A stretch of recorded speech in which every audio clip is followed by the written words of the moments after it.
예, 우리 한국에서는 오후 예배를 이렇게 바로 하시니까 참 언제부터인지 모르겠어요. 어쨌든 또 먼 곳에서 오신 분들이 또 많으셔서 또 그렇게 하고 또 찬양과 또 아침에도 귀한 특송들 회중 찬양이 있었는데요. 참 보게 되었습니다.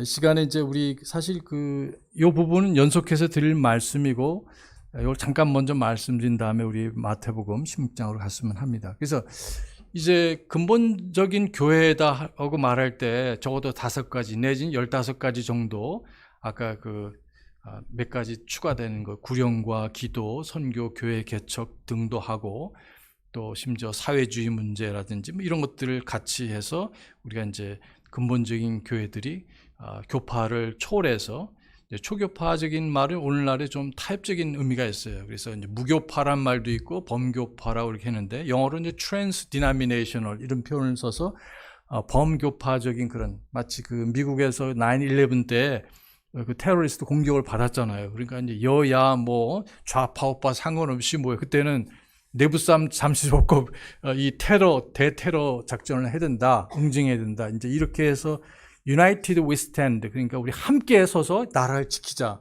이제 그렇게 이제 합의를 했어요. 그렇죠? 또 실제로 했었고. 그것처럼 이제 교파적인 차이가 있었지만, 지금으로부터 약 100년 전에 미국 개신교 안에 또 침례교 포함해서 이렇게 이제 싸움이 있었을 때 함께 싸웠어요. 그런데 그것이 1920년, 30년 이제 지나면서 그냥 교파로 이제 돌아갔습니다. 전쟁이 끝났으니까. 그리고 이제 각 교파에서 혹은 교단, 이제 독립교회들은 독립교회. 그래서 이제 그런 의미에서 미국에서 20세기 들어와서 독립침략의 출발을 1930년대로 봅니다. 그전에는 뭐 근본적인 교회도 없었고 독립교회도 없었냐. 그거는 아니지만, 왜냐하면 성경적인 신약교회는 독립교회죠. 그렇죠? 교단이 없어요. 심지어 신학교도 없고, 물론 흔적은 우리가 추적하죠. 사도 바울이 에베소서에서 3년 가르친 거. 사도 바울 자신도, 사도 바울은 사실은 어떤 의미에서는 신학교, 예수님이 시작하신 신학교, 교회 안에 있는 신학교. 그래서 예수님은 12 제자들, 실제로는 11명이 되겠지만 그 제자들을 3년 혹은 3년 반 동안 이렇게 직접 데리고 다니시면서 전도도 보여주시고 어떻게 섬기는지, 어떻게 말씀 선포하는지, 자, 이런 것들을 보여주셨습니다. 그것이 예수님이 세우신 첫째 교회요. 그 다음에 또 신학교였습니다. 자, 그래서 교회는 예루살렘 교회는 이제 나중에 보면 이제 안디옥 교회가 세워지게 되는데, 안디옥 교회는 예루살렘 교회와 대등한 위치에서 또 그 당시 신약 성경이 없었고, 다만 문제는 뭐냐면 예루살렘 교회에서 내려왔다는 사람들이 안디옥 교회를 좀 시끄럽게 했었어요. 그래서 할례를 받지 않으면 구원받지 못한다. 근데 나중에 보니까 교회에서 공식적으로 그걸 파송한 건 아니었습니다. 그럴 리가 없죠. 베드로와 또 야고보가 목회했던 이제 예루살렘 교회에서 이제 그런 것들을 보고 그것은 뭐 어떤 무슨 노예가 있는 것도 아니고 이제 전혀 그런 문제가 아니고 큰 교회로서 모교회인 예루살렘 교회가 거기서 나온 일부 사람들이 안디옥 교회 가서 문제를 일으켰습니다. 그래서 어떻게 보면 그 해명을 듣기 원했기 때문에 이제 그것을 이 사도들이 있었던 그 교회로 이제 바울과 실라 이런 분들이 가게 된 걸 여러분 들으셨을 것입니다. 그래서 거기도 보면 15장에 보시면 사도행전에서 분명히 우리 교회와 그리고 성령은 하면서 거기서 4가지 결의를 하게 되죠. 그래서 이것을 해야 된다, 그것이 아니라 이렇게 하면 잘 될 것이다, 이제 이렇게 권면하는 걸 보게 되는데, 그래서 두 교회가 거기서 A라는 교회가 B 교회를 억압한다든지 어떤 탄압을 한다든지 이렇게 해라 저렇게 해라 이렇게 하는 것이 전혀 없습니다. 그래서 그 두 교회의 문제에서 적절하게 그리스도 안에서 수습을 하게 된 것이죠. 어쨌든 이제 독립교회가 1930년대 시작됐다는 뜻이 아니라 근세적인 의미에서 이제 침례교회는 원래 독립교회였었고 남침례교회가 1845년, 북침례교회가 1907년에 이렇게 시작되는데, 그 전에 여러 지역별로 주별로 작은 그런 어떤 교단 모임 비슷한 것도 있었어요. 이제 그렇게 해서는 여전히 침례교에서 믿고 가르쳤던 것은 이제 독립교회였었다.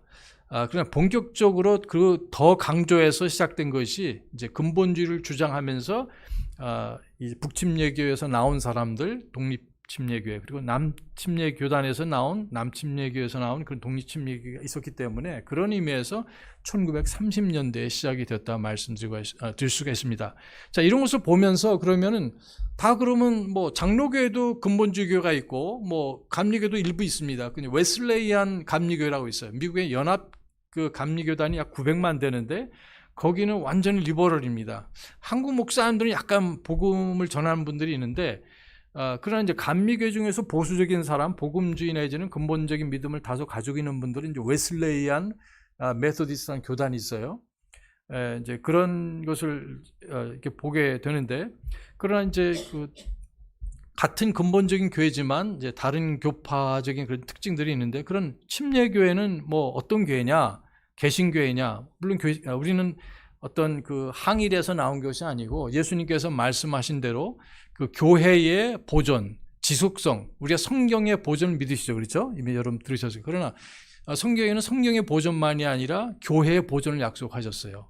그것이 이제 16장 18절 마태복음에 있는 말씀인데, 지옥의 문들이 이겨내지 못한다. 그래서 예수님 오실 때까지 신약교회는 존재할 것을 고린도전서 11장 26절에 주님께서 오실 때까지 이것을 보이는 것이다. 뭘 보입니까? 예수님의 죽으심과 예수님의 부활을 보이는 거죠. 주의 만찬을 통해서. 아니, 주의 만찬에는 주님의 희생과 피 흘림 이런 것이 있었지 어디 부활이 있느냐. 그러니까 사도 바울은 분명히 보이는 것이라고 말씀하셨어요. 왜냐하면 예수님이 죽으셨어요, 분명히요. 근데 예수님이 다시 온다고 지금 사도 바울은 고린도전서 11장 26절에서 말씀하시고 있습니다. 그럼 어떤 일이 일어났습니까? 죽으신 분이 다시 오신다. 그 말은 뭐예요? 예수님이 죽으셨다가 3일 만에 부활하신 것을 말씀하고 있는 거죠. 그래서 교회에서 주의 만찬 행할 때마다 예수님을 기억하라는 뜻이에요. 내 죄 때문에 상처받으시고 뜯기신 몸이 있고 흘리신 피가 있지만 그 주님은 장사 지낸 바 되셨다가 3일 만에 부활하셨고 승천하시기 때문에 다시 오시는데, 그 주님을 바라보고 또 예수님께서 말씀하셨듯이 이제 내가 다시는 이 땅에서는 못하지만 내가 다시 와서 메시아께서 오셔서 천년 왕국 수립하실 때 그 만찬에 같이 할 것을 예수님께서 초청하시는 겁니다. 마태복음 26장에서. 자, 그래서 이런 것들을 보면은 이 성경의 보존도 있지만 성경에는 그런 이 교회의 보존도, 신약 교회가 예수님 오실 때까지 보인다 그러니까 지구상 어디인가에 예수님께서 공중 재림하실 때 교회가 있어요, 없어요?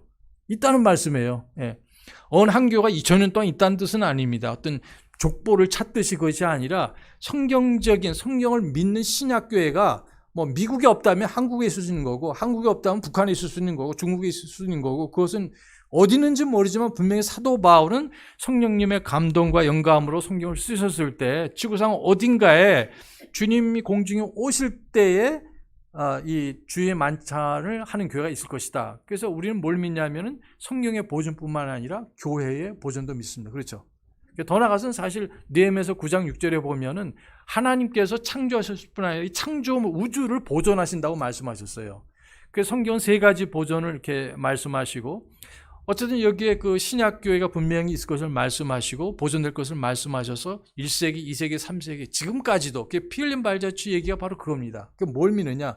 신약적인 교회의 지속성, 다시 말해서 퍼피튜이티라고 그렇게 말을 하는데, 예수님 오실 때까지 그 교회가 있을 것이다 말씀하셨기 때문에 20세기도 있었어요. 그래서 그 교회들이 다 독립교회였었다. 자, 이런 걸 보면서 그러면 우리는 그런 개신교도 아니고, 그럼 2000년 동안 그 영적인 DNA를 가진 교리적인 실천적인 면에서 그런 교회들이 2000년 동안 존재할 것을 예수님 분명히 말씀하셨다 이 말이죠. 그렇다면은 그러면 같은 근본적인 교회지만 다른 개신교가 뭐가 다르냐? 그건 뭐냐면 지금 말씀드리는 거예요. 8가지. 그래서 이게 이걸 다 설명하면 한 학기가 들어갑니다. 그렇죠? 그러니까 사실 그 오전에 말씀드린 게 제가 학기마다 가르치는 과목이에요. 근본주의 역사지만. 근데 이 부분도 마찬가지 저도 학교에서 배울 때 한 학기 동안 배웠어요. 그러나 이제 중요한 것은 이제 목사님이 또 가르쳐 주시기 때문에 뭐 한 가지를 여기서 뽑아서 한다면 이제 뭐 리스트만 보시겠습니다. 성경의 최고 권위. 이것을 믿지 않는다면 장로교는 역시 전통에 치중을 합니다. 유아 세례를 주고 있어요. 그렇죠? 성경에 근거가 없습니다. 장로교 목사님한테 이제 제가 여쭤봤어요. 목사님 유아 세례 하십니까? 그러니까 안 하신다. 왜 안 하세요? 성경에 없으니까. 그렇게 말씀해요. 제 그 둘째 아들이 이제 그 다니던 고등학교에 이제 그 목사님 딸이 다니고 있었는데 한번 물어봤어요. 한번 식사를 하면서 성경 없는데 그럼 왜 다른 교회로 주시죠? 뭐 전통이니까요. 예. 그래서 우리는 유아세를 안 하지만 유아 헌신이라는 걸 하는 교회들이 있습니다. 그러니까 부모님의 믿음으로 난 하나님 은혜로 이제 그 내 아이를 하나님의 말씀에 따라서 키우겠다는 이제 그 믿음을 보이는 것이죠. 그래서 이제 이 하나님의 말씀이 최고가 아니라 전통, 예를 들면 천주교가 대표적이고 경험을 말하는 데는 이제 순복음교회 같은 은사주의 교회, 그리고 이제 자기 논리를 주장하는 데는 어디입니까? 자유주의 교회 이렇게 이제 말씀을 드릴 수가 있습니다. 잠깐만요.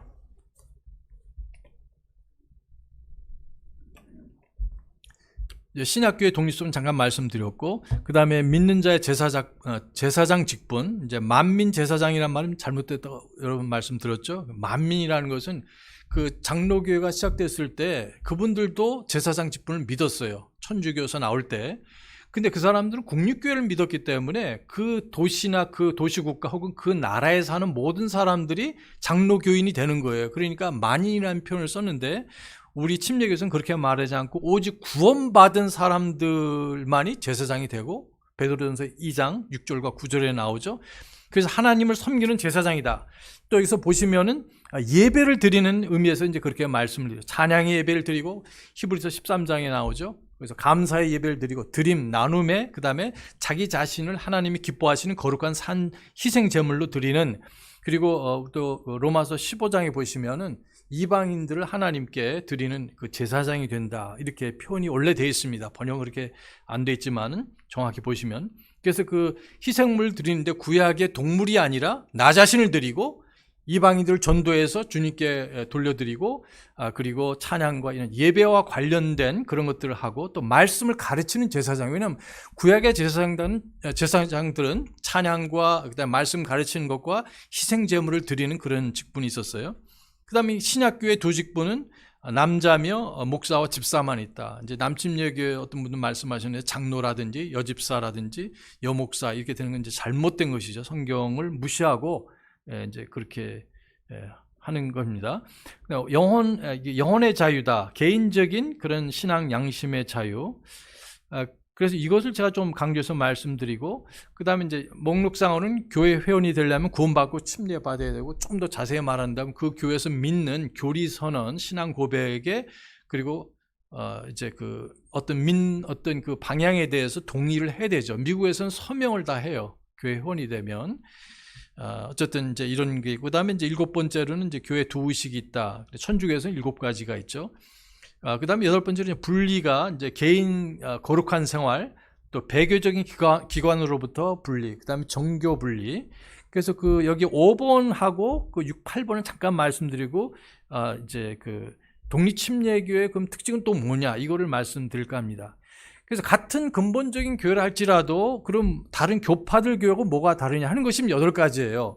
자, 그런데 여기에 이제 개인 신앙 양심의 자유라는 건 뭐냐면 아까 그 믿는 자의 제사장 직분과 달리 로마서 14장에 보시면은 어떤 사람은 뭐 이 날을 중히 여기고 또 이 사람은 다른 날을 중히 여기고 또 어떤 사람은 이런 음식을 먹고 또 어떤 사람은 뭐 이걸 안 먹고. 저는 커피를 안 마십니다. 그러면 아니 왜 이 목사님은 커피를 안 드세요? 영적인 분이 아니시네요. 구원 혹시 받으셨어요? 이거 곤란하잖아요. 그죠? 예. 그걸 가지고 뭐 구원 문제까지 하게 되면은 그러니까 저에게 그 수석 부학장님은 이제 커피를 그분도 안 드시는데 그 경험을 들어보면은 자기 누님이 자기 어렸을 때 부모님 몰래 그 독한 그 커피 있잖아요. 그 강제로 막 이렇게 집어넣었대 입에다가. 그래가지고 트라우마가 생겨가지고 못 드신대요. 뭐 그런 이유가 있는데 왜 저분은 내가 좋아하는 커피를 안 드시느냐? 나는 회를 좋아하는데 왜 저분은 회를 안 드시느냐? 예? 우리는 뭐 부활절을 뭐 크리스마스는 모르잖아요. 그냥 부활절은 음력으로 맞춰보면 있어요, 없었어요? 있거든요, 그거는. 그래서 어떤 교회는 부활절 예배를 매주 부활주일이지만 뭐 이스터라고 이렇게, 또 어떤 교회는 이스터란 말을 싫어하는 교회도 있고 그거 이스타로 연결돼가지고 히슬롭에 책임은 그런 것도 있지만 또 다른 분들은 그걸 추적을 해보면은 그 이스터가 이스타로에서 오지 않고 원래 영어에서 온 말이다 하고 추적을 해서 써도 된다고 이렇게 하는 사람도 있어요. 그거는 각자 어떤 선택하는 것이고 특별히 교회 안에서는 목사님이 어떻게 믿으시냐에 따라서 하면 돼요. 그렇죠? 예, 우리 목사님 이스터를 안 한다고 그럼 그 이스터 안 하면 그만이고, 뭐 부활절이라는 걸 안 하면 뭐 안 해도 되고, 뭐 하면 해도 되고. 자, 이런 그 양심의 자유가 있는 겁니다. 그래서 자기가 믿는 성경, 자기가 해석하는 성경, 또 자기 어떤 가진 양심에 따라서 이제 하나님께 나아가고 예배를 할 수 있다는 것이 양심의 자유라는 거예요. 근데 이것이 좌파들이 또 많이 있어요. 문제는, 예, 양심의 자유라는 군대 안 간다. 그래서 뭐 그건 뭐 우리가 존중은 하지만 대한민국 현실이 그게 아니잖아요. 그럼 다른 사람 바보게요. 그러니까 이제 이런 이제 그 뭐 미국은 현재는 안 그렇지만 그냥 징집제가 뜰 때는 있을 때도 뭐 예를 들면은 월남전 같은 경우에, 그래서 어쨌든 내가 신앙 양심상 할 수 없다 할 때, 또 할 수 있다 할 때 그는 존중해 줘야 된다는 겁니다. 독립침례교회는 어떤 획일주의가 아니에요. 각 교회마다 다를 수 있고 뭐 순서도 다르고 뭐 이런 것들이 많이 있습니다. 그런 것이 오히려 강점입니다. 왜냐하면 그 교회는 그 성도님과 목사님들이 그렇게 결정해서 하시는 거니까. 저희는 이제 주일 예배가 5시에 오후 예배가. 근데 지금 한국교회는 그렇게 하는 교회들이 거의 없잖아요. 그럼 볼 때 아니 미국에 있는 그 교회가 이 한국 사람은 다 타협하는 사람들이고 이기적이다. 자기는 오기 싫다고 집에 갔다 올 시간이 없다고. 그런 문제가 됩니까? 안 됩니까? 그렇지 않다는 거죠. 그러니까 그것은 각 교회에서 특별히 목사님이 정하신 대로 하면 된다는 것이 성경적인 가르침이고, 사도 베드로께서 사도행전 4장과 5장에서 말씀하시기를 우리가 하나님 앞에서 여러분 당신들 종교 지도자들 말 듣는 게 맞습니까? 아니면 하나님 말씀에 순종하는 것이 마땅합니까? 무엇이 맞아요? 하나님 말씀. 그러니까 우리는 민간 정부에서 하는 것을 지지하고, 디모데전서 2장에 보시면 분명히 기도하라고 했고, 대통령을 위해서 기도하고, 여러분이 마음에 안 드는 사람이 대통령으로 있어도 기도해야 돼요, 안 해야 돼요? 기도하라고 말씀하셨어요. 싫어요. 그래도 그 사람이 어쨌든 최선 다해서 할 수 있도록, 하나님 마음에 안 드시면 어떻게, 그건 하나님께서 소관이니까 일단 선고를 해서 그렇게 선출한 거라면 나는 그 사람 싫어해도 국민 전체가 했기 때문에 그 사람은 나의 대통령이다. 저는 바이든하고 동의하는 게 너무 많아요. 이 사람은 낙태 지지하고 동성애 지지하고 뭐 큰 정부하고 세금 많이 걷어내는, 저는 절대 반대죠. 그럼 그 사람이 지금 미국에서 합법적으로 일단 대통령이 된 거 아니에요. 일단은 뭐 부정은 또 그다음 2차적인 문제고 있다면은, 그러니까 그 사람을 위해서 내가 기도해야 될 책임이 있습니까? 없습니까? 있다고 말씀하셨어요. 로마서 13장에서도 마찬가지입니다만은, 그러나 내가 하나님 말씀 볼 때 하나님 말씀에서 가르치는 것을 내가 궁극적으로 믿고 하나님 말씀에 먼저 순종해야 되는 것이 저의 도리입니다. 맞습니까? 그것이 양심의 자유라는 거예요.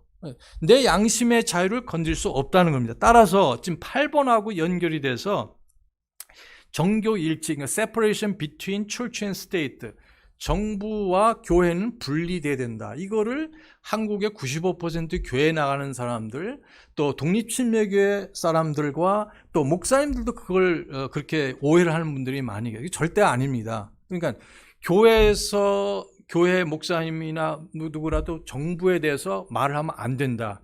성경에 그런 게 있어요, 없어요? 있으면 저한테 보여주세요. 예. 오히려 구약에는 완전히 신정일치였기 때문에, 그 뭐 예를 들면은 나단이 이 다윗 왕 보고 바로 당신이 그자다 이렇게 말을 하고 목숨 걸고 하는 거죠, 왕 앞에서. 사무엘도 마찬가지고요. 자, 이런 것들을 보는데 지금은 신정일치는 아니지만 이 국가라는 것은 창세기 9장에서 시작이 됐습니다. 그러니까 형사적인 문제가 발생했을 때 내가 개인적으로 복수하는 게 아니에요. 경찰과 검찰과 법원의 사법기관을 통해서 하라고. 그러니까 피 흘리면 개인 복수하지 말라는 겁니다. 하나님 말씀. 그때부터 민간 정부가 시작이 되었습니다. 홍수 후에. 그래서 뭐 여러 가지 제도가 있었지만 오늘날 우리 대한민국이라는 나라는 자유민주주의 헌법을 채택하고 이렇게 되고 있습니다. 따라서 우리가 그런 것을 국가가 가지고 있는 권위는 존중해야 되고 두려워할 줄 알아야 되고, 내가 교통 위반했는데 경찰이 나한테 왔는데 우리가 항의해서는 안 되겠죠. 물론 당연히. 그 사람이 총 내밀고 저 뒤로 가라고 그러면 가야 돼요. 미국에서는 죽어요. 그냥 총 맞아서. 그러니까 그냥 비참한 죽음입니다. 어쨌든 이런 가운데서 그 church and state, 국가와 혹은 정부와 교회의 분리라는 것은 그런 뜻이 전혀 아니고, 이것은 미국이라는 나라가 건국되면서 역사적으로 최초로 그것이 성립이 됐습니다. 이제 유럽의 그 17세기, 18세기에는 여러분 어느 정도는 아실 거고, 미국이라는 나라가 헌법을 이제 채택하게 됐어요. 전쟁이 끝나면서. 근데 그것이 인준이 또한 돼야 돼요. 그래서 헌법은 만들어졌고 이것이 각 주에서 인준이 돼야 되는데 그것이 쉽지 않은 문제였어요. 그러니까 연방파가 있고 뭐 그 각 주 이런 것들의 그 의견들이 달랐기 때문에 어쨌든 하나님의 섭리 가운데서 그것이 이제 최종적으로 비준되는 그런 과정이 있었는데, 여기에 그 버지니아 주에 있던 그 목사님 여러분들이 영향력 있는 분들이죠. 그 당시 침례교 목사님들이 당시 여기에 그 버지니아 주의 주지사 역할을 했던 제임스 monroe라는 분하고 얘기를 했어요. 우리는 이것으로 충분하지 않다. 우리는 우리 선조들이 메이플라워 타고 여기 왔을 때 신앙의 자유롭게 성경과 양심에 따라서 하나님께 예배하고 자녀들을 가르치고 하나님을 섬기기 위해서 그 유럽에 있는 국립교회를 버리고 왔는데 또 국립교회를 세우려고 하고 이것에 대해서 좀 자세히 정확하게 했으면 좋겠다 해서 10개의 수정조항을 갖고 왔어요. 이것이 권리장전, Bill of Rights라는 것을 가지고 왔습니다. 그래서 수정조항이고 지금은 30몇 번째가 있을 거예요. 예를 들면 그 중에 하나가 흑인들한테도 투표권을 준다든지, 그리고 또 대통령 이제 2번까지 할 수 있다는 이런 것들이 이제 수정조항으로 이렇게 붙여졌습니다. 그러니까 헌법 자체를 바꾼 것이 아니라 필요한 대로 그런 것들을 추가를 했고 수정을 했다는 뜻입니다. 그때 그 목사님들이 뭐냐면 이런 딜을 말하자면 흥정이죠. 자, 우리가 헌법을 비준해 줄 테니까 우리 주에서 지금 우리가 말하는 이 권리장전을 해 주십시오. 근데 감사하게도 그 사람이 그걸 수용을 했어요. 그리고 나중에 그것이 다 채택이 됐습니다. 그 권리장전에 나오는 그 수정 제1조 조항이 뭐냐면은 미국 국회는 국립교회를 그러니까 뭐라고 할까요? 설립할 수 없다고 이렇게 규정을 못 받았어요. 국립교회를 유럽에 있는 나라 뭐 천주교든지 루터교든지 성공회든지 이런 걸 세울 수 없다고 수정조항 1조에 그렇게 나오게 됐고, 그 같은 조항에 보면은 여기에 표현의 자유, 언론의 자유, 집회와 결사의 자유를 억제하는 법을 만들 수 없다고 이렇게 못 박았어요. 미니멈 하더라도 최소한으로 만들어라. 그리고 국립교회는 아예 근본적인 문제고, 그래서 침례교 목사님들이 이런 성경적인 교리, 특별히 신약교회의 특징들을 믿기 때문에 또 이것을 지키기 위해서 또 전수하기 위해서 수많은 사람이 피를 죽었어요. 저와 여러분이 누리는 지금 양심의 자유니 언론의 자유니 표현의 자유 지금 대한민국에서 누리고 있잖아요. 그래도요, 이게 그냥 저절로 된 것이 아니라 목숨을 걸고 실제로 순교하면서까지 침례교 사람들이나 어쨌든 이런 자유민주주의를 믿는 사람들이 목숨을 걸고 우리한테 주어진 천부적인 자명한 자유 기본권이라는 사실입니다. 여러분 감사하세요? 이걸 그냥 우리는 누리고 있는 거예요. 지금 지구상에 있는 42%의 나라들만 이런 자유 기본 권리를 누리고 있어요. 공산주의 나라 이런 거 있어요? 없어요? 북한, 중공, 그 다음에 여기 이슬람에 가면 이런 게 있습니까? 없어요, 여러분. 여기에 요 몇 조항들은 특별히 예수 믿을 수도 없고. 자, 그래서 그 침례교 사람들이 믿는 건 중세 때도 무서운 핍박하고 6천만의 사람들이 피 흘려 죽으면서 이것이 성경적이라고 고백하고 우리한테 전해준 거예요. 6천만의 사람들이 2000년 동안. 그리고 미국이란 나라가 최초로 인류 역사상 그 인간의 기본권, 신앙의 양심의 자유, 그 다음에 언론 표현, 집회, 결사의 자유를 보장한 최초의 헌법입니다. 이것이 놀랍게도 그것이 이제 미국의 건국이고 헌법이고 수정 조항이라는 겁니다. 그래서 교회는 얼마든지 정부에 대해서 말할 수 있어요, 없어요? 있어요, 여러분. 미국에 가서 물어보세요. 그거 뭘 하는 사람이 있나? 뭐라고 이거를 안타깝게도 할 수 없다고 생각하니까는 노예가 될 수밖에 없는 거예요. 예, 이거는 미국이란 나라 자체가 건국될 때 헌법 조항일 뿐 아니라 수정 제1조로 미국이란 나라가 다른 유럽이란 나라들하고 다르게 만든 위대한 이런 헌법 조항입니다. 그래서 그러나 정부는 교회에서 예배하라 하지 말라 할 수 있어요, 없어요? 뭐 소방 코드 있잖아요. 이건 소방법에 이런 거는 문제가 되는 게 아니고 안전에 관한 거는 문제가 되는 거지. 그 외에는 이 정부가 교회에 대해서 그리스도인에게 모이지 말라는 말할 수가 없습니다. 여러분 믿으시겠어요? 예. 그래서 미국하고 여기 달라 개념이. 대한민국은 그것 때문에 세운 나라가 아니잖아요. 하다 보니까 이승만이라는 분이 와서 이렇게 해서 미국 모델을 해서 이렇게 세워진 나라인데, 그래서 어떤 분은 정교 분리기 때문에 교회에서는 정치 얘기를 하면 안 된다. 여러분, 이 성경을 보시면은 이 구원의 진리만 있는 게 아니에요, 여러분. 아까 들으셨잖아요. 내가 너에게 명령한 모든 것을 가르쳐 지키라고 하셨어요, 안 하셨어요? 이 성경에는 역사도 있고 문학도 있고 법도 있고 교육도 있고 가정도 있고 비즈니스도 있고 친구 관계, 모든 인간 관계를 포함한 저와 여러분이 살기에 필요한 모든 진리가 이 성경에 있습니다. 이 총체적인 진리라고 말하는데 그 중에 하나가 정부에 대해서도 말씀하고 있다는 사실이에요.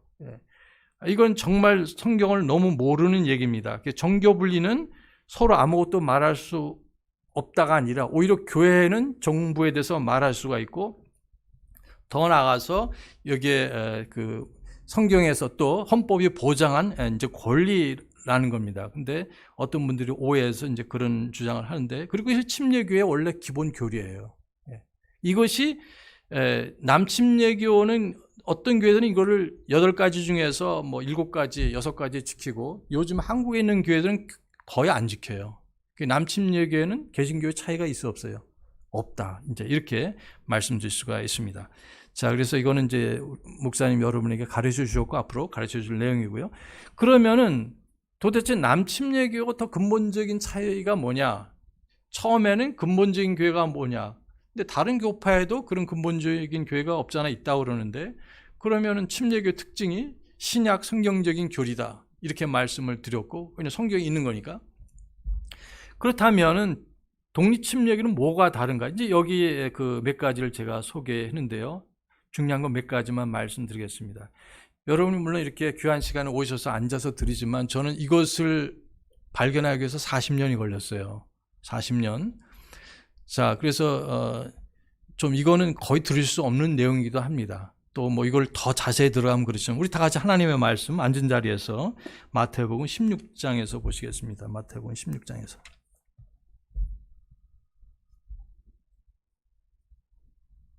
16장 18절. 마태복음 16장 18절 잘 아시는 말씀인데요. 우리 같이 천천히 봉독해 보시겠습니다. 16장 18절 시작. 내가 또한 네게 이르노니 너는 베드로라. 이 반석 위에 내가 내 교회를 세우리니 지옥의 문들이 그것을 이기지 못하리라. 아멘. 기도하시겠습니다. 하나님 아버지, 주님께서 피로 사신 이 등대 침례교회 하나님 사랑하시고 또 사용하실 줄 믿습니다. 주께서 인도해 주시고 사용해 주시고 영광 받아 주시옵소서. 예수님의 이름으로 기도했사옵나이다. 아멘. 이 베드로의 신앙 고백에 따라 예수님께서는 그것을 칭찬하시면서 이것은 네가 훌륭해서 그런 것이 아니라 하나님 아버지께서 주신 그 계시를 네가 믿음으로 받아들이고 나에 대해서 내가 누구냐 했을 때 주는 당신은 살아계신 하나님의 아들이시며 그리스도시라고 고백을 했습니다. 그리고 나서 여기서 18절에서 주님께서 이 고백 위에 또 예수님 자신 위에 여기에 약속을 해주고 계시는데, 이제 지옥의 문들이 그것을 이기지 못하리라. 그러니까 두 가지를 말씀하셔서, 하나는 뭐냐면 내가 교회를 세워가겠다. 그러니까 우리가 뭔가 하는 것 같지만 이 교회는 우리들의 교회인 것도 맞아요. 그렇지만 원래 교회 주인은 누구십니까? 머리 대신 예수님이잖아요. 우린 거기에 붙어있는 여러분의 교회는 여러분의 또 여러분들이 지체로 계신 그런 교회죠. 자, 그러면서 예수님께서 이제 그 교회를 세워나가신다. 예수님께서 시작하시고 또 계속 세워가시면서 마침내 오순절이 왔었을 때 하나님께서 성령님을 보내주시고 예수님께서 보내주셔서 그 성령님의 큰 권능을 힘입었어요. 그래서 그러한 역사가 사도행전 2장에 나옵니다. 자, 그래서 이거 세우는, 건설하는 일, 예수님께서 건설하시고 우리는 거기에 동참자가 되고, 그리고 두 번째로는 여기에 전쟁, 전투가 있을 것을 말씀하십니다. 이 마귀가 지옥의 문들이, 자, 이 표현은 뭐냐면 옛날엔 다 성이 있었기 때문에 그 도시를, 그 나라를 점령하기 위해서는 그 성들을 점령해야 되죠. 그래서 버티고 있는 데가 문이잖아요. 그래서 못 들어오도록 방어를 하는데, 여기 보면은 수세에 있는 것은 교회가 아니라 여기 오히려 마귀 사단인 것을 보게 돼요. 예, 내가 이 세상에서 환난을 당하나, 여기 예수님께서 격려하시면서 내가 세상을 이겨노라 이렇게 말씀을 하셨어요. 마귀는 예수님의 그 십자가에서 그는 패배하고 말았습니다. 이제 마치 일본군이 물러갈 때 이제 패망이 되었고 여기에 그 일본 왕이 항복을 선언했죠. 근데 여전히 일본군들이 있고 자칫하면은 또 거기 중국인들이나 조선 사람들이 죽을 수도 있는 상황이에요. 일단 증거인데 가면서 만약에 어떤 횡포를 저지르면 어떻게 해요? 위험하잖아요. 그런 것처럼 이제 예수님께서 죽음을 이기시고 마귀 사단을 이기셨기 때문에 우리도 승자가 되었고 예수님과 함께 이기는 사람들이 되었습니다. 그래서 두 가지, 하나는 세우는 일과 그 다음에 여기에 승리하는 것, 싸움이 있고 승리하는 일이 있음을 말씀하고 있습니다. 교회가 위축이 될 것이 아니라 오히려 공격을 하는 그런 자로서 긍정적으로 적극적으로 싸우는 자의 입장을 여기서 말씀하고 있습니다. 그래서 이것은 뭐라고 하냐면 싸우면서 뭐하게 건설한다. 많이 들어보셨죠? 싸우면서 건설하고 건설하면서 싸운다. 그게 뭐죠? 우리는 대안의 향토 예비군. 그러니까 이걸 제일 잘하신 분이 누구냐? 박정희 대통령. 뭐 여러 가지 잘못된 부분도 없잖아 있었죠. 예, 공과가 있는데 그러나 정말 그분은 비저너리했었어요. 꿈을 줬어요. 희망을 줘. 우리도 잘 살 수 있다. 정말 그 리더십에서 가장 절대적으로 필요한 비전이 있는 분이 이분대로 하면 우리가 잘 살 수도 있구나. 근데 그렇게 됐어요, 안 됐어요? 되잖아요. 예를 들면은. 그러니까 이분이 잘한 건 뭐냐? 우리는 특수한 상황이고 공산당이 있기 때문에 싸워야 된다. 그러니까 싸우면서 동시에 뭘 했어요? 네, 공장 짓고 도로 깔고 인프라를 다 해놨잖아요. 그게 뭐냐면 싸우면서 일하는 겁니다. 그것처럼 교회도 싸우면서 일을 하셔야 돼요. 자, 근본적인 침례교라고 하는데 싸움은 잘해요. 킹제임스 아닌 것은 잘못됐다. 개혁성경이 하나님 말씀을 포함하고 있지만 그러나 여러 가지 문제점이 있다. 뭐 그런 게 적극적으로 하지만 전도를 안 해요. 어떻게 될까요? 교회는 문 닫게 됩니다, 여러분. 그러니까 동성애가 잘못됐다. 물론 잘못됐지만 그러나 그것만 하면 어떻게 교회가 될 수 있어요, 없어요? 싸움만 잘해서 되는 것이 아니라는 겁니다. 싸우는 것도 싸워야 되고 그다음에 일하고 세우는 것도 잘하셔야 돼요. 실제적으로 적지 않은 근본적인 침례교회, 독립침례교들이 죽어가고 있습니다. 1970년대, 80년대는 아까 말씀드린 독립침례교와 성서침례교들이 많은 메가 철치들을 세웠어요. 그분들이 1950년 특별히 이제 성서침례 친교회를 보면 거기 안에 있는 독립침례교들이 그들은 약 800개 정도 교회였지만 거기에 동참한 교회들이 미국에서 3,800개까지 이르렀어요.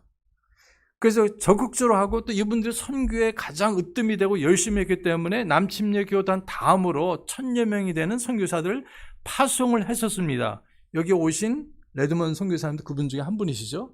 그래서 많은 분들이 여기 오시고 은퇴도 하시고 또 중간에 가시기도 했지만 하나님께서 미국의 BBFY를 성도 침례 친교회를 크게 축복해 주셨습니다. 1975년도, 85년도까지. 근데 놀라운 것은 뭐냐면 그 성도 침례 친교회를 결성한 목사님들이 누구한테 배웠냐면 여기 제이 프랭크 노리스라는 목사님, 남침례교회 원래 교회였지만 교단에서 나와서 독립침례교를 시작하신 분이에요. 대표적인 분인데 이분이 그 당시 미국에서 제일 큰 교회를 목회를 하셨어요. 포스워스에는 제일 침례교회, 텍사스에 있죠. 그 교회만 해도 7, 8천 명이 되고 또 디트로이트는 그 템플 침례교회가 약 4천 명이 됐어요. 그 두 교회를 동시에 목회를 하셨습니다. 텍사스 그 교회가 그 당시에는 제일 큰 교회였었는데 미국에서 두 교회를 하니까 더 큰 교회가 되는 거죠. 자, 그러는데 교리적인 문제는 아니었지만 어쨌든 그분이 독선을 좀 하셨어요. 독재를 많이 하시고 신학교를 운영하는데 좀 경영을 제대로 못하고 계속 이제 적자가 돼가지고 뭐 이건 긴 얘기입니다만은 그래서 100여 명의 젊은 목사님들이 목사님하고 더 이상 할 수가 없습니다. 너무 훌륭하신 분이에요. 우리 선배시고 멘토지만 그래서 나오시게 됐어요. 그래서 이분들이 믿음으로 BBFI라는 Baptist Bible Fellowship International이라는 걸 시작을 하셨는데 신학교와 선교부와 그 다음에 트리븐지라는 간행물을 시작을 하셨습니다. 그래서 계속 하나님께서 그들의 사역, 싸우는 사역, 세우는 사역을 축복해 주셔서 신학교도 2,450명 되고 선교사도 엄청나게 파송을 하고 정말 하나님께서 축복하셔서 그 교회뿐만 아니라 그 70년대, 80년대 미국 BBF 교회 목사님들이 아까 그 메가철치 빌더였던 그 목사님의 밑에서 배웠기 때문에 이분들도 가서 제자들도 나가서 미국의 굴지의 교회들을 세우신 겁니다. 70년대, 80년대. 그래서 오하이오 주만 하더라도 그 주에서 제일 큰 교회들 3개가 다 성서 침례 친교회 독립 침례 교회들을 했었어요. 그리고 버지니아도 마찬가지고 여러 지역에 있는, 그래서 미국의 50개 중에서 18개 주에서 제일 큰 교회들이 독립침례교회 내지는 성서침례 친교회에 있는 독립침례교회들이었어요. 저희들도 그거 몰랐는데 그 엘머 타운스라는 이제 교회 성장학의 구루라는 최고 전문가인 사람이 그때 이제 버지니아에 있었는데 그분이 쓴 책을 순복음교회에서 번역을 했어요. 우리가 못하고, 우리 몰랐으니까, 미국이 뭐 어떻게 도는지 몰랐는데 보니까 우리도 깜짝 놀란 거예요. 선교사님들도 그런 얘기 별로 안 하시고. 그래서 이 굴지의 교회들이 또 100대 미국에서 교파를 초래해서 100대 교회 중에서 35개 교회가 독립침례교회 내지는 성서침례 친교회. 여러분 감사하십니까? 그게 우리의 뿌리라는 거예요. 이분들은 뭘 했느냐? 이런 교리적인 싸움도 하고 잘못된 것에 대해서 지적하고 죄를 지적하고 뿐만 아니라 전도하고 버스 사역하고. 그러니까 아까 그 제일 침례교회라는 하이즈 목사님 교회는 부모 같이 못 나온 애들을 위해서 시카고 지역에 120대 교회를 버스를 보냈어요. 120대. 버스 있잖아요. 조그만 미니밴이 아니라. 그 얼마나 많은, 그냥 10,000명. 예. 그러니까 그 교회만이 아니라 많은 성서 침례 친교회 교회들과 독립 침례교회들이 하고 있는데, 그렇게 돼서 미국의 엄청난 메가 철치들이 세워졌고 놀라운 축복이 그렇게 임했습니다. 근데 문제는 뭐냐면 이제 90년대 들어와서 그것이 서서히 무너지기 시작했어요. 왜 그러느냐? 지금 말씀드리는 이런 7가지 특징을 버리기 시작했습니다. 예. 이 7가지가 미국의 독립침례교회들을 놀랍게 부흥시키고 성장시켰던 방법이에요. 근데 많은 교회들이 이걸 버렸는데 그 중에 몇 개 교회들은 지금 말씀드린 저희 교회하고 그 다음에 그 템플 침례교회, 다른 템플 침례교회인데 테네시주에 있는 이제 클랜스 섹스턴 목사님, 이런, 그 다음 잽 트리버라고 캘리포니아 북부에 있는 그 교회, 이런 교회들은 이런 것들을 그 앞에 있는 세대의 목사님들도 배워가지고 버리지 않고 계속 하니까 어떻게 되겠어요? 여전히 대형교회가 있는 겁니다. 감사하게도. 근데 전반적으로 보면은 20대 교회, 현재는 100개, 그러니까 미국에서 100대 교회 혹은 20대 교회에서 특별히 20대 교회는 독립침례교회, 성서침례 한 개도 안 들어가 있어요, 지금은. 왜냐? 이걸 버렸기 때문에. 답은 간단한데, 그러니까 젊은 목회자들 볼 때, 그럼 우리가 어떻게 해야 되느냐? 세대가 이렇게 변했는데, 그러니까 뭐냐면, 이거 뭐 안 돼 해가지고 이런 걸 안 하고 버리고, 뭐냐면 다른 방법을 자꾸만 하는 거예요. 근데 돼야 안 돼요. 잘 안 되거든요. 어렵거든요. 제가 믿는 것도 이것이고, 제가 누구한테 배운 것이 아니라 제가 면밀하게 관찰하면서 본 것이 바로 이런 내용입니다. 그냥 한두 가지만 말씀드리겠어요. 목록 전체는 보여드리지만, 성경의 섭리 보존. 그래서 아까 축자 영감을 믿었다고 그랬는데, 물론 그것을 믿지만 하나님께서 섭리 보존하셨다.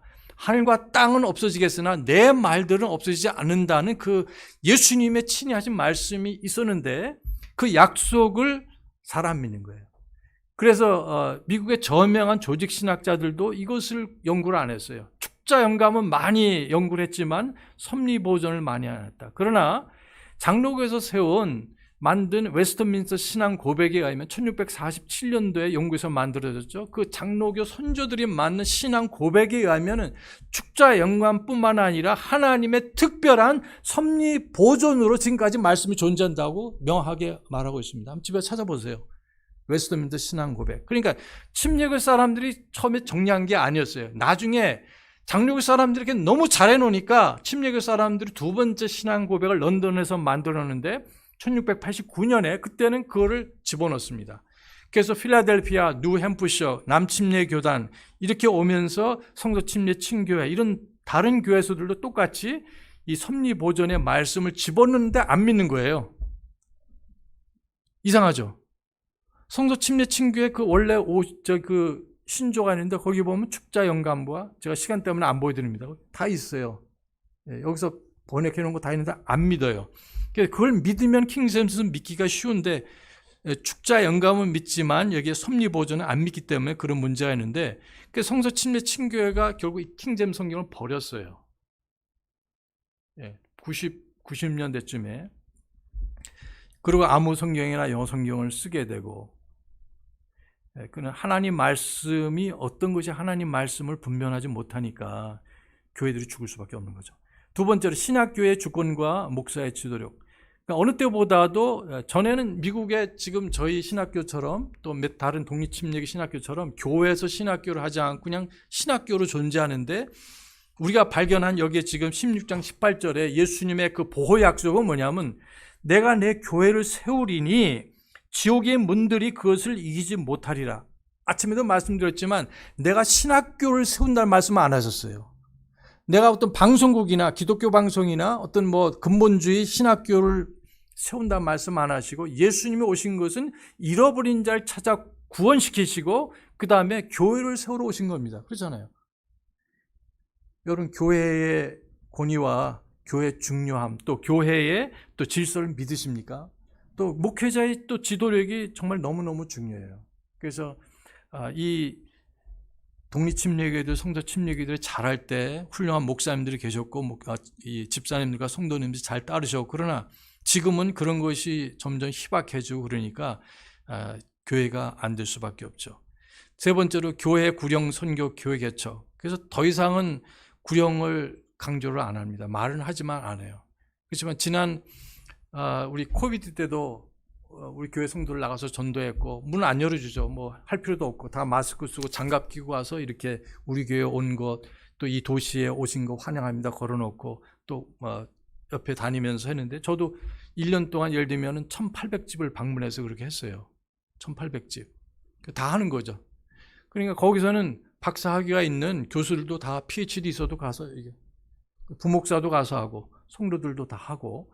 근데 그것만이 아니죠. 가가호호하는 것도 하지만 다른 이벤트를 통해서도 하고, 또 사람들이 싫어하지만 그래도 학생들과 같이 나가서 뭘 하냐면 세차를 해줘요. 자동차 닦아주는 거 무료로. 그러면 3명이 4명이 나가면 한 사람은 뭐 합니까? 그 차주인하고 얘기하고 좀 떨어져서 마스크 쓰고 얘기하는 거. 그럼 이 사람들이, 학생들이 와서 뭐 교회에서 나와서 해주는데 싫다는 사람 뭐 있어요? 깨끗하게 정성 들여서 해주고, 그럼 한 15분 걸리니까 그때 뭐 잘 지내시냐, 아픈 사람은 얘기하고. 그러니까 이런 좋은 방법, 사랑을 실천하고 직접 복음을 전하든 간접적으로 하든, 또 여러 가지 교회 큰 행사들을 좀 위축돼서 사실 못했지만 그러나 끝나자마자 부지런히 해서 초청하고, 이런 일들을 한 5가지 방법으로 계속 전도하고 초청하고 하는 일을 하고 있습니다. 근데 많은 교회들이 그걸 안 하고 버스 사역도 안 해요. 저희가 지금 30만이 사는 그런 도시인데 버스 사역, 교회 나오지 않는 그 주일학교 어린이들 데려오려 오는 그 사역을 하는 교회는 저희 교회 하나밖에 없어요. 다른 교회들이 많이, 한 교회밖에 없습니다. 그 30만이 사는 도시에. 자, 그래서 저희 목사님이 이제 젊으신데 60이세요. 근데 뭐 청년이신데 이런 일들을 여전히. 근데 이분이 누구한테서 배우느냐? 자기 부모, 자기 다른 그 원래 앞선 세대의 목사님부터 배운 거를 다른 젊은 사람 다 집어던졌지만 그걸 해서 35세 됐을 때 벌써 1,500명 되는 교회를 세웠고 신학교를 시작했어요. 35세 때. 자, 이런 것이 왜 가능? 그 다음에 교회 개척도 너무 중요한 겁니다. 선교도 사실 지금 남침례교단에서 파송된 전체 선교사 수가 5,000명 정도 돼요. 근데 독립침례교회는 그렇게 크지는 않습니다. 숫자적으로. 남침례교회는 1,500만이에요. 미국에서 제일 큰 교단이죠. 침례교회 전체는 3,800만입니다. 그중에 남침례교단이 3,500만인데 독립침례교회는 우리가 말할 때 한 250만 정도 된다고 그래요. 그런데 그 250만 명 중에서 5,000명을 파송하고 있어요, 지금. 구령과 선교 열심히 하고, 또 철치 플랜팅, 우리는 구령과 선교만 얘기를 하지만 실제적으로는 국내 교회 개척을 위해서 저희 그 신학교에서도 굉장히 강조해서 가르치고 있고, 전문가가, 그러니까 제가 보니까는, 관찰해 보니까는 학교에서 교회에서 그렇게 가르치는 대로 하면은 교회가 개척이 되더라고요. 정말 놀라워요. 미국에서는. 한국은 좀 고려할 것이 더 필요하지만 미국에서는 아직도 교회가 어렵더라도 그런 방법과 이런 방식대로 성령님 의지해서 하면 된다는 사실입니다. 그 다음에 성령 충만한 설교와 사역. 자, 이런 교리적인 확신 못지않게 싸우는 거는 잘하는데 건설하는 걸 못한다. 예를 들면은 느헤미야는 어떻게 그 예루살렘 성벽을 건축했는가? 성경에 자세히 보시면 4장, 느헤미야 4장에 보시면 한 손에는 병기를 들었다. 칼. 그다음에 한 손에는 연장을 가지고 52일 만에 그 성벽을 완성을 했습니다. 이건 기적이죠. 하나님이 함께하지 않으시면. 조롱도 있었고 협박도 있었지만 그러나 그분이 했던 것처럼 싸우면서 건설하고 건설하면서 싸웠습니다. 건설만 하게 하면 어떻게 되느냐? 구령만 하고 열심히 하지만 그러나 잘못된 것에 대해서 죄악에 대해서 뭐 이런 여러 가지 문제에 대해서 만약 지적을 안 하고 잘못된 교리를 지적하지 않으면 그 목사님이 있을 땐 그냥 떠나면은 돌아가시고 은퇴하시면은 무너질 수가 있어요. 많은 교회들이 그래서 무너지는 겁니다. 그러나 그 목사님이 그런 것도 강조하시며 동시에 사랑하고 용서하고 또 격려하고 또 전도하고 말씀으로 세우는 사역을 동시에 잘했더니 균형을 맞췄더니 결국 여기에 놀라운 교회들이 세워지게 됐다. 다시 말한다면 성령님께서 이끄시는 대로 성령 충만한 설교, 하나님 말씀에 가감 없는 성령대로 선포를 하고 또 그것이 실제적으로 사역에 적용이 되는 것이죠. 그래서 저희 교회에서 또 열심히 하는 것 중에 하나가 손님 접대예요, 사실은요. 그러니까 목사님 자신이 한국에서 이걸 배우신 것 같아요, 제가 보기에는. 그러니까 이분이 아버지가 선교사로 계셨거든요, 4년 동안. 그래서 한국말로 좀 하세요, 이분이. 예, 그래서 고등학교 시절을 보내고 이제 미국에 이렇게 신학교를 가시고 이제 목회를 하신 건데, 그러니까 이분 혼자서 1년에 그 초청하는 분들이 700명이에요. 1년에. 처음 오신 분들, 교회 나오신 지 얼마 안 된 분들을, 예.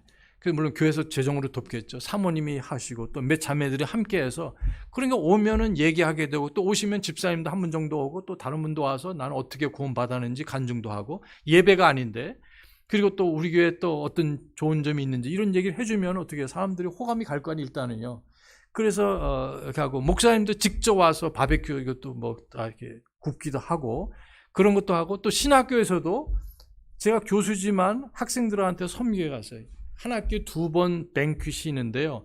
애들은 뭐 정장하고 멋있게 차려입고 앉아있어요. 그럼 테이블 8명 있으면 가서 뭐 하냐면 물 따라주고 음식 갖다 주고 스테이크 갖다 주고 디저트 갖다 주고.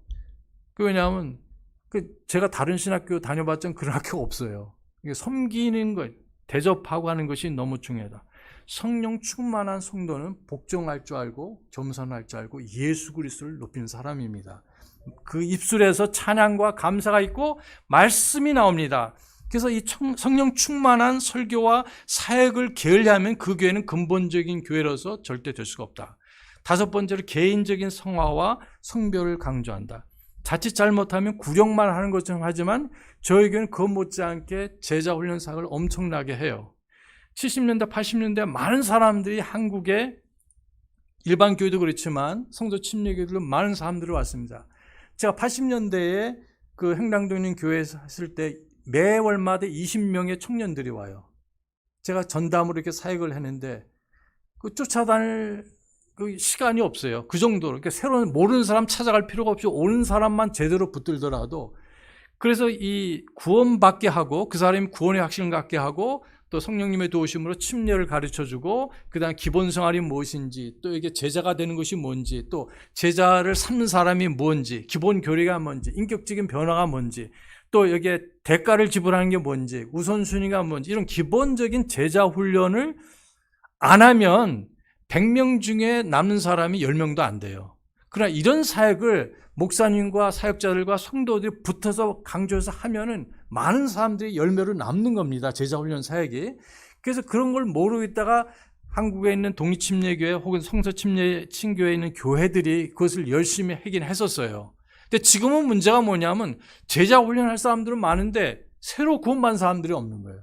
그게 큰 문제입니다. 어쨌든 이런 가운데인데 저희 교회에서도 그걸 매우 강조하고 저희 교회는 이렇게 하고 있어요. 그러니까 구원받은 사람 계속 나오는데 그 사람들을 매주 수요일마다 제자훈련을 시키는데 한 80명씩 해요.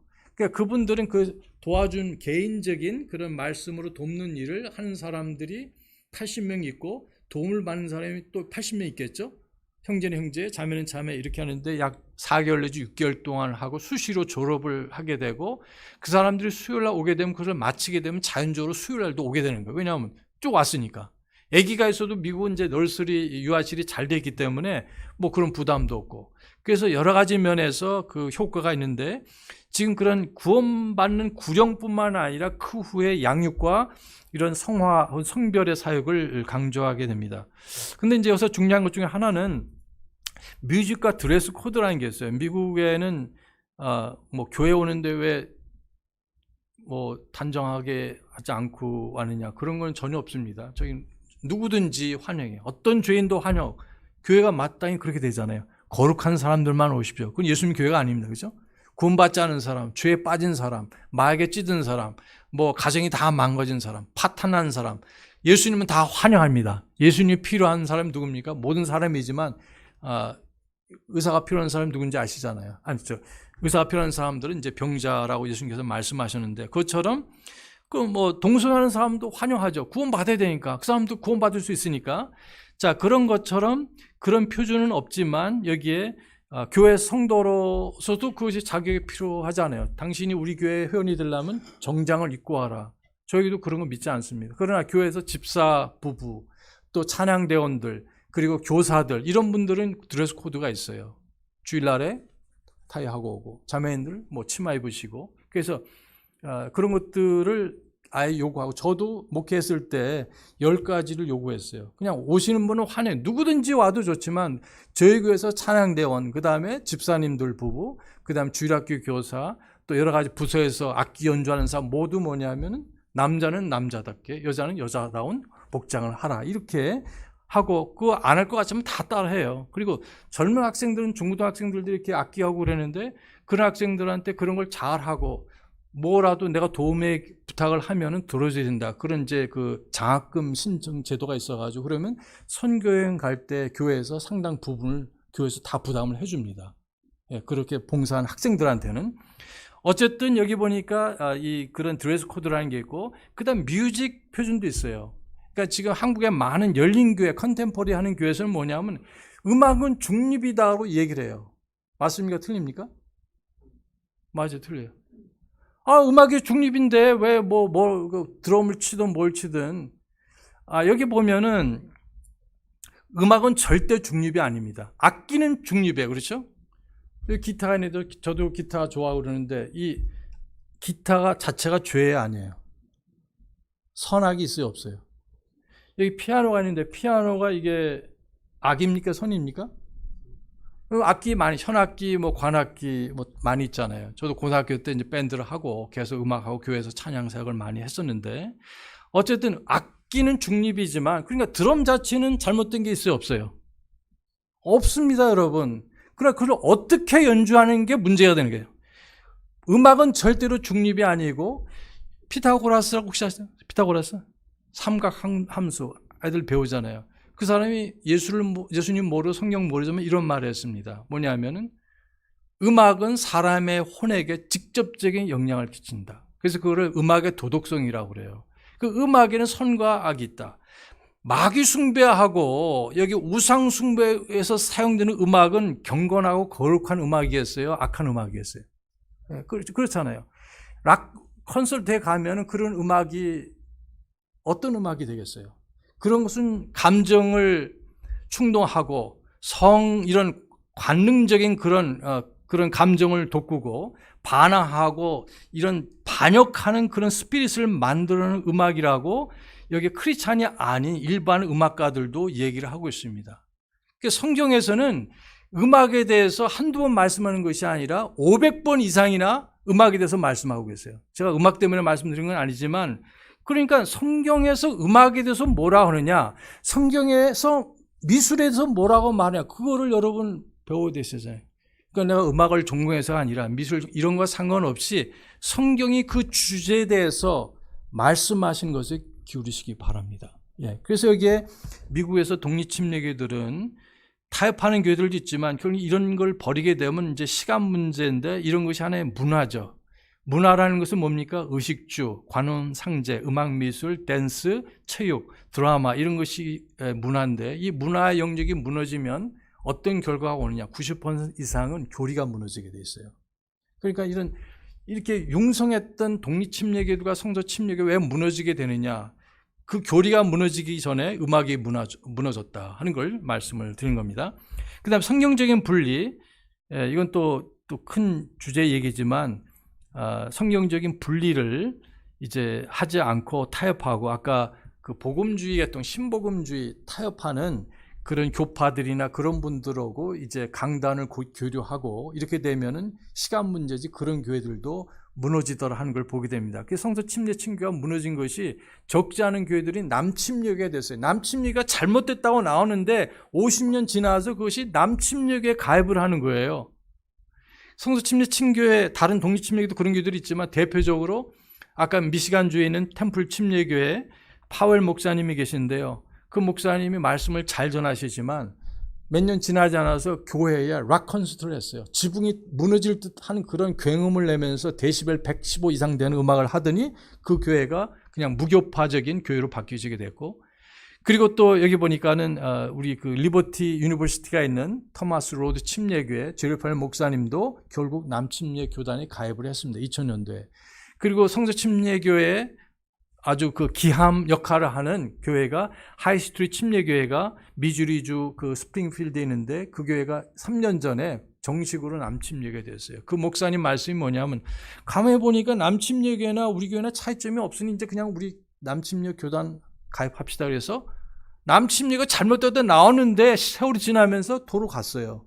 자, 이렇게 교회가 변하게 된 것이 음악도 역할이 하고 성경적인 분리도 무너졌기 때문에 그렇습니다.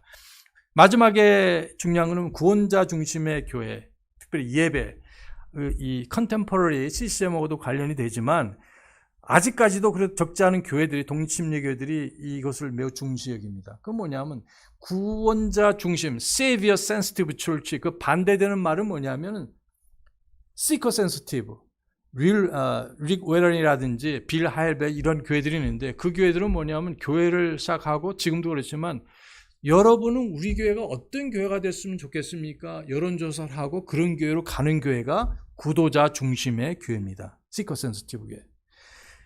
어느 교회든지 그 교회가 진정 예수님의 피로 사신 교회를 할 것 같으면은 사람이 원하는 교회가 아니라 예수님께서 원하시는 교회가 되어야 됩니다. 예? 너무 단순한 거예요.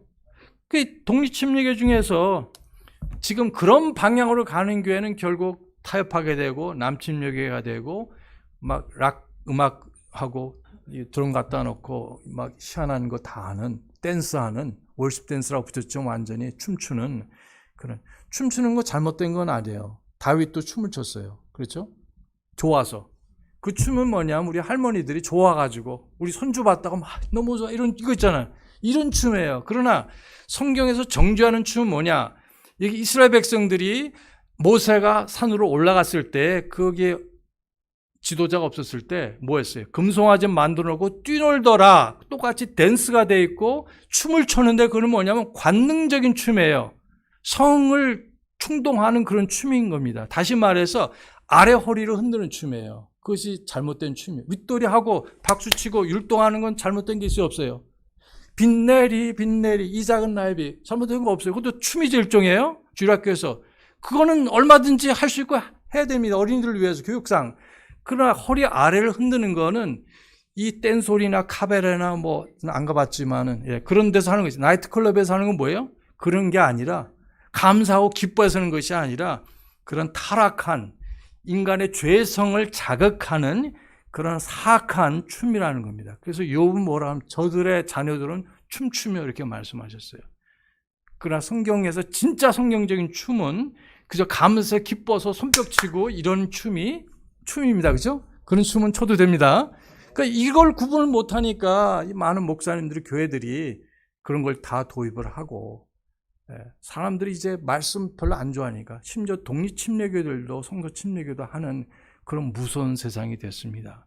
저는 오늘 이 드린 말씀이 여러분이 뭐 좋아하실지 않으실지 모르겠어요. 그러나 여러분이 정말 하나님께서 기뻐하시고 예수님께서 존귀와 영광을 받으시는 교회가 되시기 원하신다면 깊이 생각해 보시고 목사님과 함께 이런 아름다운 거룩한 교회를 세워가시는 귀한 교회가 되시기를 기도드립니다. 다 같이 기도하시겠습니다. 하나님 아버지, 오늘 성도님 늦게까지 하나님 말씀 드리며 찬양하며 또 다짐하는 그런 시간을 갖게 되었습니다.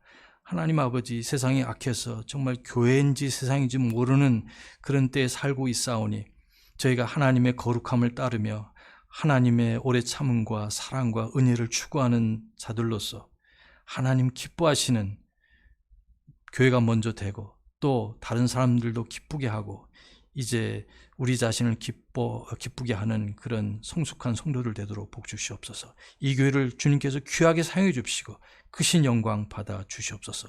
우리 주 예수님의 이름으로 기도했사옵나이다. 아멘. 감사합니다.